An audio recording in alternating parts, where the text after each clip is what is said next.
कौन? क्या है मेरा स्वरूप? क्या है मेरा लक्ष्य? मैं इस दुनिया में क्यों आया हूँ? कैसे मैं अपना जीवन जीऊँ?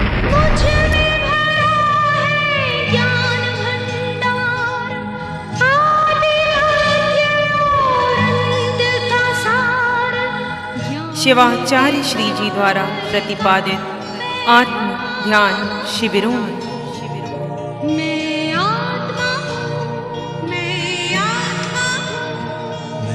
कैसे मैं अपना जीवन जीऊँ जिससे मैं स्वस्थ, शक्ति, आनंद, ज्ञान एवं प्रेम पूर्ण जीवन व्यतीत कर सकूं। आत्म ध्यान आपको बहिरात्मा से अंतरात्मा और अंतरात्मा से परमात्मा बना सकता है। मैं आत्मा हूँ, मैं आत्मा हूँ, मैं आत्मा हूँ, मैं आत्मा हूँ, मैं आत्मा हूँ, मैं आत्मा हूँ। एक आत्मा को जीतना यानी एक आत्मा के स्वभाव में रहना। चाहे कुछ भी हो जाए मैं विभाव में नहीं जाऊंगा। चाहे किसी ज़्यादा से ज़्यादा दुनिया में क्या होता है, किसी की मौत हो जाती है, कोई आपको छोड़ के चला जाता है, कोई आपको नुकसान दे देता है, किसी रिश्तेदार की मौत हो गई, बिजनेस में घाटा हो गया, पति पत्नी में झगड़ा हो गया, परिवार में आपकी इमेज घट गई, और क्या होता है, इससे ज़्यादा क्या होता है। और ऐसी स्थिति में हम क्या करते हैं, विभाव में चले जाते हैं। अब हम कहते हैं मैं आत्मा हूं, मेरी कोई इमेज ही नहीं, मेरी कोई इमेज ही नहीं, आत्मा सभी एक जैसी है। अगर इस मन वचन काया ने कोई गलती की है और इसको दंड मिला है तो मिलने दो, अगली बार सुधर जाएगा। अकल आएगी इसको थोड़ी सी कि किससे कैसे बात करनी, कितनी बात करनी, ज़्यादा बोला तो क्यों बोला, भोग दंड अंदर ही अंदर में बात करो। स्वामी राम के बारे में आते हैं कि स्वामी राम अमेरिका में गए और वहाँ जा रहे थे और अचानक उनके शरीर खड्डे में गिर गया।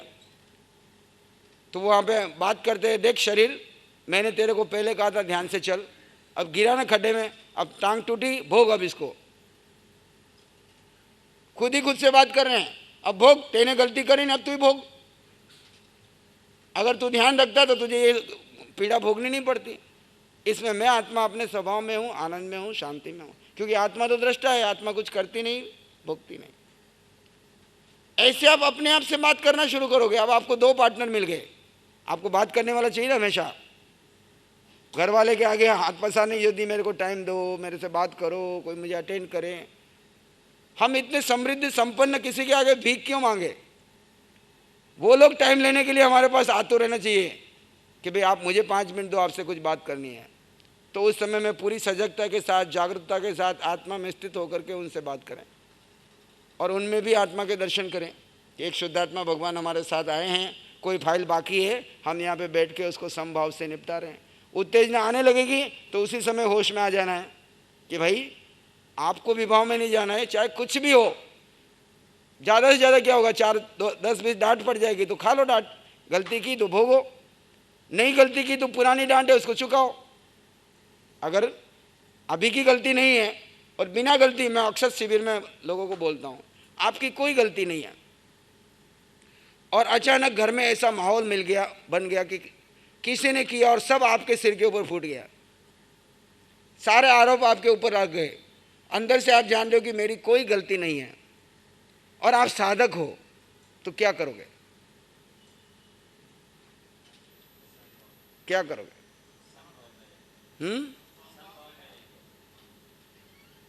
अंदर से संभाव में रहोगे, बाहर से संभाव में रहोगे? वहां परीक्षा होगी आपकी, बाहें चढ़ा लेंगे भाई साहब कह रहे, है ना। वहां पे ये देखना है कि अगर अभी की गलती हो तो आपका 4th क्लास का नौकर जो कुछ भी पढ़ा लिखा नहीं है, कोई साधना नहीं करता है, वो भी सेठ जी हाथ जोड़ के स्वीकार कर लेता है कि मालिक गलती हो गई, आगे से ध्यान रखूंगा। करता ही नहीं करता है। और आप इतने ज्ञानी, पढ़े लिखे, विद्वान, साधक, और आपको गलती के ऊपर आप स्वीकार कर लो, इसमें कौन सी बड़ी बात है? आपकी गलती नहीं है, फिर भी सारा आपके ऊपर मंड दिया, और आप उसको शांत भाव से स्वीकार कर लो, कोई बात नहीं।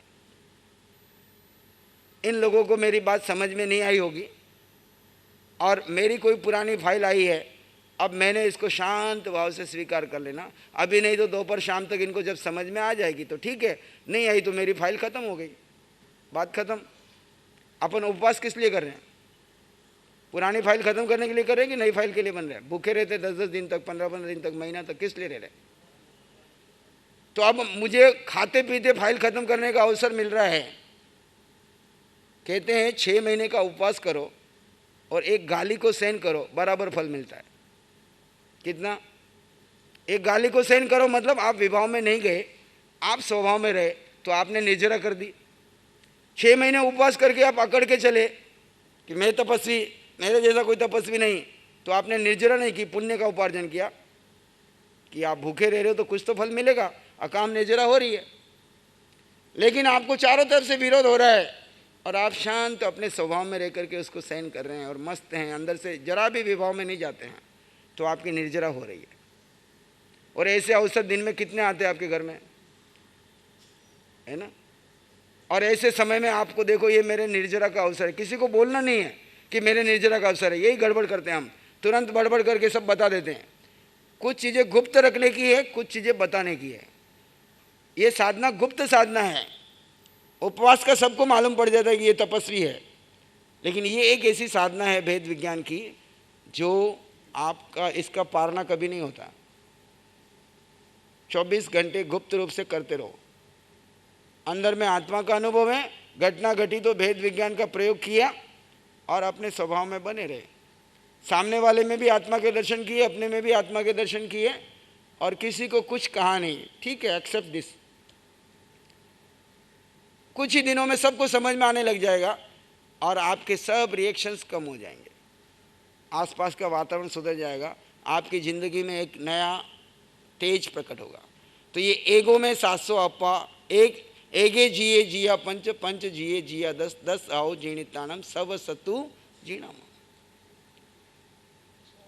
आगम की इस गाथा का लोग जाप करते हैं एक को जीतने के लिए, यानी केस को जीतने के लिए। कोर्ट में केस हो जाए तो उसको जीतने के लिए क्या करें, इस गाथा का स्वाध्याय कर।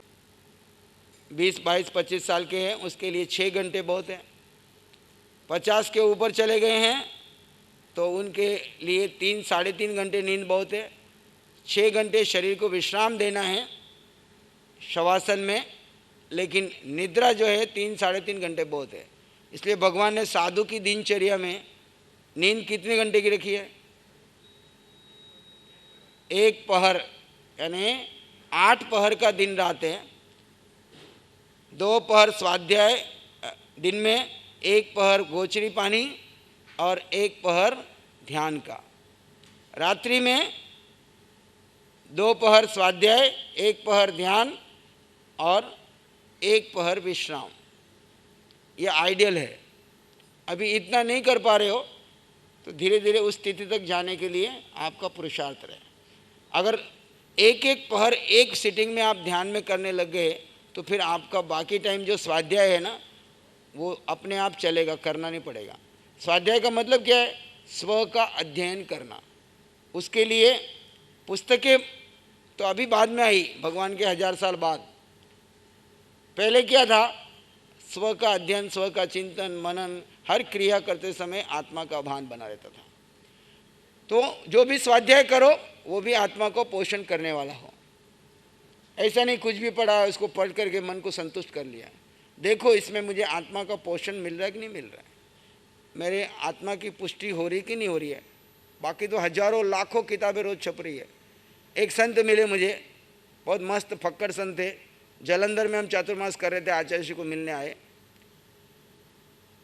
सनातनी संत थे, एक कमंडलू एक चद्दर रखते, हिमालय में रहते 6 महीने। कभी मन हो गया उधर बर्फ़ बहुत ज़्यादा पड़ी तो बाहर आ जाते घूमने के लिए। तो ढूंढते ढूंढते वो जलंधर में, उनका कोई नाम नहीं, पता नहीं, एड्रेस नहीं, कुछ नहीं, ढूंढते ढूंढते पहुंच गए वहाँ। एक बार हम साउथ में मिले थे तो वहाँ आ गए। उनके साथ ज्ञान चर्चा चल रही थी, भगवान दोनों बैठे हुए थे, तो मैं पेन लेके लिखने लगा। मुझे कहते शिरीष जी क्या लिख रहे हो? रोज की 5000 किताबें छप रही है, रोज की 5000 किताब छप रही है, लिखने की कोई ज़रूरत नहीं है, बस आप तो हमारे साथ रहो, कुछ नहीं करना है। बहुत लिखा है, उसको पढ़ने की भी फुर्सत नहीं मिलेगी। रियली देखते हैं, जो हमने खुद अपने हाथ से डायरियाँ लिखी उसको वापस खोलने की फुर्सत ही नहीं होती है। सिर्फ खुद को पढ़ना है। किसको पढ़ना है? और ऐसे संत का सत्संग भी क्यों करते हैं कि जो खुद उसमें जी रहा है, कुछ देर उसके साथ रहने से हमको कुछ प्रेरणा मिलती है और हमारा उत्साह और दुगुना हो जाए। यार ये इतना आगे बढ़ रहा है तो मैं क्या कर रहा हूँ, इसलिए हम किसी संत की संगति करते हैं। प्रवचन स्वाध्याय तो एक निमित्त है, अन्यथा सिर्फ उसके साथ रहने का एक मौका है। जो उस परम तत्व के साथ रह रहा है, आत्म तत्व के साथ रह रहा है, उसके साथ हम रह पाए। तो नींद आवश्यक एक पहर है, ज़्यादा से ज़्यादा 6 घंटे से ज़्यादा एक्स्ट्रा प्रमाद कर रहे हो तो उठ जाओ, सोने की आवश्यकता नहीं है। और आहार अगर आपका लिमिटेड रहेगा तो ऑटोमेटिकली आप स्वस्थ रह जाएंगे। श्वास सोहम के बारे में सबको समझ में आ गया। श्वास का चयन क्यों किया?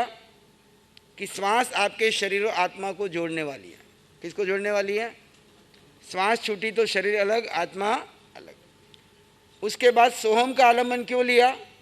कि सोहम श्वासों की ध्वनि है और श्वास जैसे पैदल चलने के समान है, तो सोहम फ्लाइंग के समान है। एक चींटी नीचे से पेड़ के किनारे होते हुए, तने पे होते हुए, डाली पे होकर के फल तक पहुंचती है, और एक तोता नीचे से उड़ के सीधा डाली पे चला जाता है। सोहम नीचे से उड़ के डाली पे जाने के समान है। और श्वास चींटी की तरह एक एक लाइन पे जाते जाते जाते हैं। शुरुआत हम श्वास से करते हैं, बाद में सोहम पे करके सीधा, जैसे तोता उस फल के पास चला गया, वैसे हम सीधा आत्मा के पास चले गए। बीच में विचारों की नदी थी, हमने उसको कोई महत्व नहीं दिया, और अब आत्मा में स्थित हो गए। वहाँ देखे और ये दुनिया दिखाई पड़ रही है, पर हम इसमें इन्वॉल्व नहीं है, इससे अलग हैं, विचारों की, संस्कारों की। तो सोहम एक तीव्रगामी साधना का आलंबन है, और ये कोई मंत्र नहीं है, कोई जाप नहीं है, इसका लगातार जप नहीं करना है। आवश्यकता पड़ने पर आलंबन लेना है। डूबते को तिनके का सहारा, डूबते को, है ना। ऐसे ही हम इधर विचारों की दुनिया में डूबने लगे, संस्कारों की दुनिया में डूबने लगे, बहिर्मुखी होने लगे। अब आँख तो खोलनी नहीं, 50 मिनट फिर करना क्या? तो अंदर ही अंदर में हमने सोहम का आलंबन लिया और पुनः अपने स्वभाव में, आत्मा में जाके स्थित हो गए। तो श्वास, सोहम, कोहम हमेशा के लिए आपके लिए प्रश्न है। जब भी आप भूल जाओ अपने आप को, अपने पुद्गलों में, विचारों में अटक जाओ, उस समय अपने को पूछना को हम, उत्तर क्या आएगा? सो मैं वही हूँ। तो फिर मैं सामने वाले में भी वही है, मुझ में भी वही है, तो मैं क्यों अटक रहा हूँ? किसी की निंदा क्यों कर रहा हूँ? किसी से ईर्ष्या क्यों कर रहा हूँ? किसी के साथ विभाव में क्यों जा रहा हूँ? उसमें और मुझ में कोई अंतर नहीं। इस तरह से कोहम हमेशा के लिए आपके पास प्रश्न है। जब भी विभाव में जाओ, जब भी बेहोशी में जाओ, जब भी अटक जाओ, पुनः स्वभाव में। और मैं और मेरा आपका मोहनीय कर्म तोड़ने का साधन है। जब भी मेरा तेरा शुरू हो, उस समय पूछना कि मैं कौन हूँ? मैं आत्मा हूँ या मैं शरीर हूँ? और मैं आत्मा हूँ तो इस मेरे में मैं क्यों अटक रहा हूँ? संयोग से आया है, संयोग से, ये संयोग आने पे मैं सुखी नहीं हूँ, ये वियोग होने पे मैं दुखी नहीं हूँ। दोनों स्थिति में मैं अपने स्वभाव में स्थित। ध्यान करेंगे थोड़ी देर के लिए, आंखें बंद, मन वचन काया शांत, शरीर शांत, विचार शांत, सृष्टि शांत, वातावरण शांत, हर दिशा, हर किनारा शांत शांत शांत। सिर के सिरे से पांव के अंगूठे तक अपने भीतर शुद्ध चेतना का एहसास कीजिए। तुम केवल आत्मा हो। आत्मा, आत्मा, मैं आत्मा, तुम आत्मा, सब और आत्मा, आत्मा।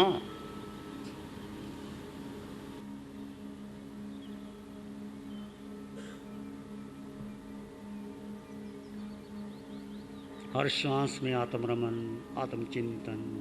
विचार आएंगे चले जाएंगे, तुम विचार नहीं हो। तुम मन बुद्धि भी नहीं हो, तुम देह भी नहीं हो। सारे संबंधों संयोग के बाद तुम केवल आत्मा हो, केवल आत्मा हो। वो आत्मा जो निराकार है, जो निर्विकार है, जो सुख समृद्धि से संपन्न है, परिपूर्ण है, वो तुम हो। दैट द वर्ड, वो तुम हो।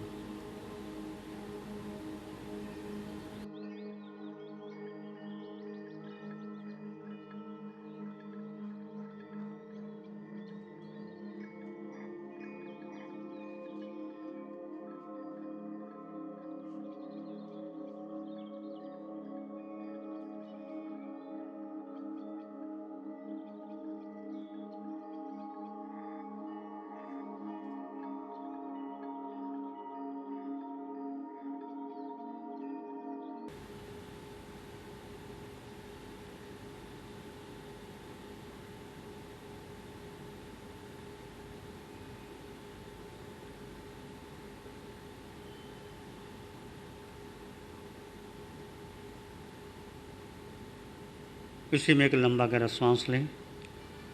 अरिहंत परमात्मा के चरणों में अनंत कृतज्ञता ज्ञापित करें। एक और लंबा गहरा श्वास। अरिहंत परमात्मा के चरणों में नमन और वंदन। दोनों हाथों को आंखों पे ले जाएं। हल्का सा स्पर्श। धीरे से आंखें खोल सकते हैं। श्री चत्तारी मंगलम, अरहंता मंगलम, सिद्धा मंगलम, साहू मंगलम, केवली पानातो धम्मो मंगलम। चत्तारी लोग उत्तम, अरहंता लोग उत्तम, सिद्धा लोग उत्तम, साहू लोग उत्तम, केवली पानातो धम्मो लोग उत्तम। चत्तारी शरणं पवज्जामि, अरहन्ते शरणं पवज्जामि, सिद्धे शरणं पवज्जामि, साहू शरणं पवज्जामि, केवली पाणत्तं धम्मं शरणं पवज्जामि। चारे शरण दुख हरण जगत में, और न कोई होगा जो भव्य प्राणी, उसका अजर अमर, उसका सदा ही मंगल। आओ शिव दरबार किस्मत